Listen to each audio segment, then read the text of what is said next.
So I had a crazy idea. What about putting the 200 to 800 on the R50? It could work! This is really dumb, right? It's like putting a V8 in a Fiat. Kind of obnoxious. Why, you may ask? To quote the famous philosopher Bluto Blutarski. Why not? This is definitely going to be overkill, I think. I don't even know. Will this lens even work on here? Is it too powerful? Could be. Probably kill the battery in like 5 seconds. Let's find out.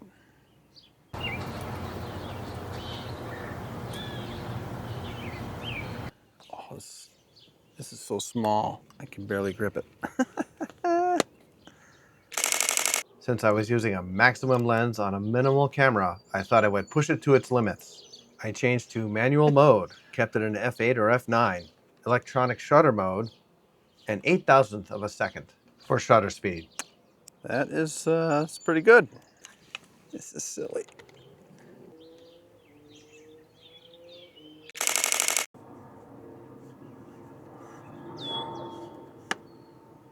Man, did I get lucky. I just so happened to turn on the video mode and a hummingbird decided to show up in the frame.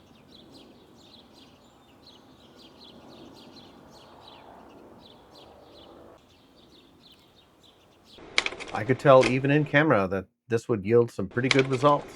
So after processing these photos in Lightroom, I thought they turned out surprisingly good.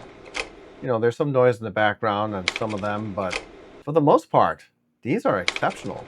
Now, they're very sharp, very clean, and I couldn't complain. Would I print them out and hang them on my wall in my living room? No. What do you guys think of these photos? Let me know in the comments. I'm impressed. You know, the end results turned out pretty good, I think. Would I do that again? Probably not. As always, like and subscribe.